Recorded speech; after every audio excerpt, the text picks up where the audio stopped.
By the time Daniel found the cabin, he'd been lost for almost 9 hours.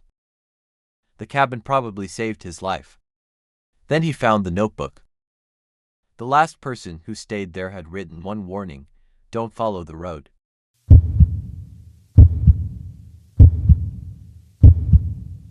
The first thing Ryan noticed was that the trail marker had moved, not fallen, not broken, moved. 20 minutes earlier, the small blue marker had been nailed to a pine tree on the left side of the trail. Now it was on a completely different tree, on the right. Ryan stopped walking. He pulled out his phone and checked the photo he'd taken earlier. Same blue rectangle, same scratch across the bottom, same bent nail in the upper corner.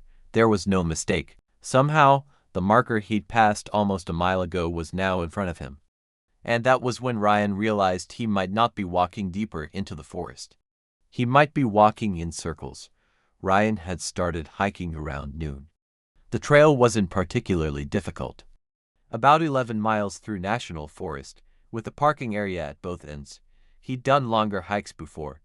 He had water, food, a paper map, a compass, and an offline map downloaded to his phone. For once, someone in a scary story actually came prepared. Around 3 in the afternoon, clouds moved in. The temperature dropped, nothing unusual. Then his GPS stopped updating. Ryan waited, restarted the app, still nothing. The little blue location dot stayed frozen. He checked the compass instead. North was north, so he continued west toward the parking area. That's when he found the blue marker again. At first, Ryan assumed there were several identical markers along the route. Then he compared it with the photograph. Same scratch, same nail. That was harder to explain. But Ryan found an explanation anyway. Maybe he'd accidentally looped back. So this time, he did something simple. He tied a strip of orange cloth around the tree. Then he kept walking west. 25 minutes later, he saw orange between the trees. Ryan stopped. The strip of cloth was hanging from a pine directly ahead. But there was one problem. He had been walking in a straight line. And his compass still pointed west. Ryan decided the compass had to be broken. It was the only explanation that made sense. He turned around. If west wasn't getting him out, he'd simply retrace his steps. 10 minutes later, he found something on the ground. A granola bar wrapper, his wrapper. He'd put it in the side pocket of his backpack after lunch. Ryan checked the pocket empty. Maybe it had fallen out. Except he hadn't eaten lunch anywhere near here. And the wrapper wasn't dirty. It looked like someone had placed it carefully in the center of the trail. Ryan didn't pick it up. He kept moving. Then he found his empty water bottle. Then one of his spare batteries. Then the cheap red keychain that had been attached to his backpack. Each object was lying farther down the trail. Like breadcrumbs, except Ryan hadn't dropped them. Someone or something was emptying his backpack ahead of him. By then, daylight was disappearing. Ryan stopped following the trail. He chose a direction using the slope of the terrain instead. The map showed a road south of him. If he kept descending, eventually he'd have to reach it. That worked. For almost an hour, the forest became thinner. He could see open sky ahead. Then he heard a car. Ryan actually laughed. He pushed through the final line of trees and stepped onto the trail, the same trail. The blue marker stood directly in front of him. The orange cloth was still tied around the tree, but now something else was hanging beneath it. Ryan's car keys. He stared at them, then checked his pocket. Empty. That was the moment he stopped trying to understand the forest. He grabbed the keys and ran downhill. No compass. No trail. No GPS. Just downhill. Branches hit his jacket. He slipped twice.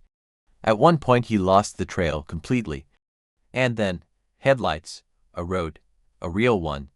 Ryan reached the pavement just before dark. A couple driving toward town found him walking along the shoulder and took him back to the parking area. His car was still there. Nothing had been taken, except for one thing. The next morning, Ryan emptied his backpack. Food, map, flashlight, batteries. Everything was there, including the objects he'd seen lying on the trail. The wrapper, the bottle, the battery, the red keychain, all of them. Ryan still has the photograph of that blue marker. He showed it to a park employee several weeks later. The employee recognized the trail, but not the marker. because according to him, that section of forest doesn't use blue trail markers. It never has.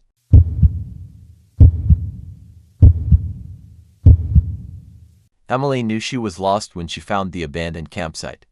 But the campsite wasn't what scared her. It was the fire. The ashes were still warm.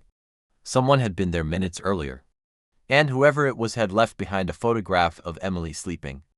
Emily was doing a 2-day solo backpacking trip through a remote section of forest. Late on the first afternoon, heavy rain covered several trail markers and turned one stream crossing into fast-moving water. She decided not to cross. Smart choice. The problem was that the detour wasn't marked clearly on her map. By 6, she knew she was off the main trail. She still had several hours of battery, a tent, food, water purification tablets, and an emergency whistle. So instead of wandering around after dark, she decided to camp. That's when she found the old campsite, a fire ring, a few cut logs, a tarp tied between 2 trees, and a small pile of ashes. Emily crouched beside them, warm, not hot. Someone had probably left less than an hour ago. That should have been good news. Another hiker meant another person who might know the way out. Emily called out, no answer. She tried again, nothing. Then she noticed the backpack. It was sitting behind one of the logs.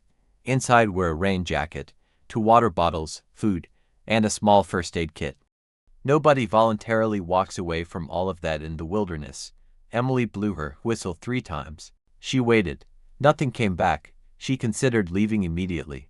But darkness was already coming in, and walking in unfamiliar forest at night would only make things worse. So she set up her tent about 30 feet away. For the first hour, nothing happened. Then, sometime after 10, Emily heard footsteps, slow wet, coming from the trees. She turned off her flashlight and listened. The steps stopped. Emily called out, "Hello," no response. She waited. Then the footsteps started again. But they weren't coming closer. They were circling the campsite.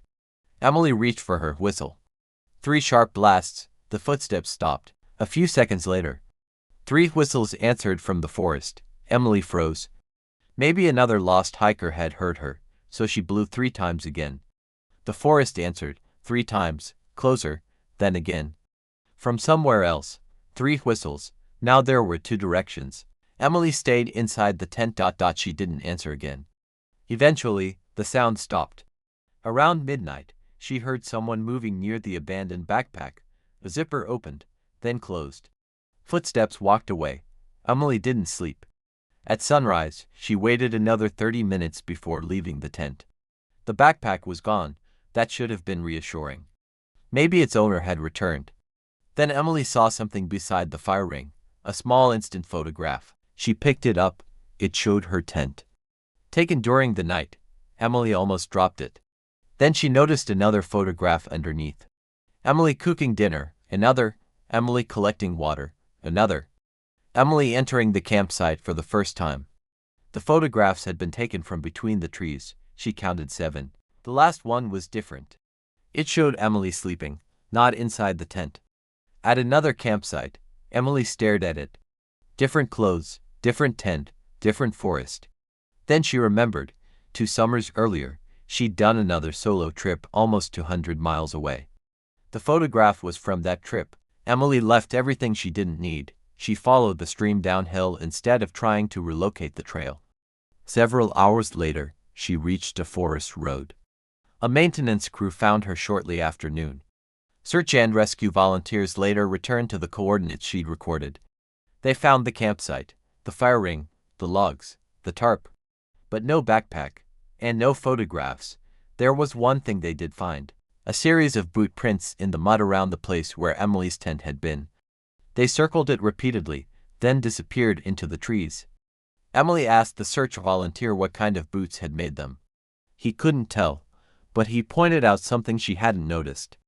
There was only one set of footprints around the tent, yet during the night, Emily had heard whistles answering her from 2 different directions. She hasn't gone backpacking alone since, and she kept one of the photographs. Not the one from that night, the older one. Because if someone really took it 2 summers earlier, then Emily wasn't first followed after she got lost. She was already being followed before she ever entered that forest.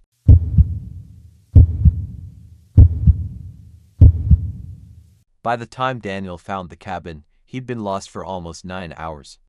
There was food inside, dry firewood, blankets, even a working radio. It probably saved his life. There was just one problem. The next morning, Daniel discovered a notebook beneath the bed. The last person who had stayed in that cabin had written one sentence over and over: "Don't follow the road." Daniel had already planned to do exactly that. Daniel had been hiking with his friend Marcus when fog rolled across the ridge. They were less than 4 miles from their vehicle. Then Marcus slipped while crossing a steep section of trail. He wasn't seriously injured, but his ankle was bad enough that walking quickly wasn't possible. Daniel checked the map. There was a ranger road roughly 2 miles east. They decided Daniel would go for help while Marcus stayed put with most of the supplies. Daniel marked the location on his GPS. He took water, a flashlight, a jacket and the radio. Then he left. That was around 1 in the afternoon. By 4, Daniel still hadn't found the road. His GPS showed something impossible. According to the route history, he'd walked nearly 6 miles. But he was less than half a mile from where he'd started. Daniel assumed the GPS had lost accuracy under the trees. Then the battery died. At sunset, the temperature dropped hard. That's when he saw the cabin. No lights, no vehicle, but it was shelter. Daniel knocked. Nothing. The door wasn't locked. Inside were 2 bunks, canned food, an old wood stove, blankets and a radio. Daniel tried the radio. Static. Then a voice. Very weak. Daniel. He grabbed it. Marcus. Static. Then. Daniel, where are you? Daniel answered immediately. I'm in a cabin. I went east looking for the road. A long pause. Then Marcus said something strange. There isn't a cabin east of me. The signal disappeared. Daniel spent the night there. Just before sunrise, he found the notebook. Most of it contained ordinary entries, dates, weather, names, people who had apparently used the shelter over the years. Then the handwriting changed. One page contained a rough map, cabin, forest, a road east of the cabin, underneath. Don't follow the road. The next page, IT comes back here, and beneath that. If you see the cabin twice, leave the road. Daniel stared at it for a while, then put the notebook down. Some previous hiker had gotten confused. That was the obvious explanation, and Daniel needed the road. So he left the cabin and headed east. 20 minutes later, he found it. A narrow dirt road cutting through the forest. Daniel almost laughed. Finally, he turned south. If the map was correct, the road should eventually connect with the highway. He walked for 40 minutes, then saw a roof between the trees. Daniel slowed down. A cabin stood beside the road. Same porch, same broken window, same pile of firewood. Daniel walked closer. His footprints from that morning were still in the mud outside. He'd returned to the same cabin, except he'd never turned around. Daniel tried again. This time he marked a tree every few minutes with strips torn from an emergency cloth. He stayed on the road, 30 minutes, 40, 50. Then another cabin appeared ahead, same cabin. The cloth markers continued straight past it. Daniel followed them. Every marker was there. They didn't form a circle, they formed a straight line. At least, they should have. Daniel went inside. The radio crackled. Daniel, Marcus. Daniel answered, I'm here. Marcus sounded relieved. Search team found me. Where are you? Daniel explained the cabin, the road, the loop. Marcus was silent. Then, Daniel. Don't move. Why? Because I can hear you. Daniel looked at the radio. What? Not on the radio. Silence. Marcus continued. Someone in the trees keeps yelling my name. Daniel didn't answer. Then the radio produced another voice. His own. Marcus. Daniel slowly lowered it. His own voice came through again. Marcus, I'm here. Then Marcus whispered. That's what it's been saying for the last hour. The transmission died. Daniel left the cabin immediately. This time he followed the warning. He ignored the road. He picked a direction using the rising sun and walked west through the forest. After about 20 minutes, he found one of his cloth markers, but it wasn't tied to a tree. It was lying on the ground. Then he found another. Then another, all leading west. Like someone had removed them from the road and placed them ahead of him. Daniel stopped following the markers. He chose a different direction. That decision probably saved him. 2 hours later, he heard a helicopter. He reached a clearing and used his emergency blanket to signal it. Search and rescue picked him up shortly afterward. Marcus was safe. The strange part came later. Daniel gave the rescue team the approximate location of the cabin. They searched the area. Nothing. No cabin. No dirt road. No firewood. No structure at all. Daniel assumed he'd given them the wrong coordinates, until one ranger showed him the official map. There was a dirt road east of the trail, but it had been abandoned decades earlier. Most of it had disappeared under vegetation. The ranger asked Daniel to describe the cabin. When Daniel did, the man stopped him. He knew it. A small emergency shelter had once stood along that road. It was removed after a wildfire. Daniel asked when. The ranger checked the record. 1998. Daniel had slept inside it in October 2025. Daniel still thinks about the warning in that notebook. If you see the cabin twice, leave the road. Because someone had written that warning before the cabin disappeared. Which means Daniel probably wasn't the first person the road brought back. He was just one of the few who listened the second time.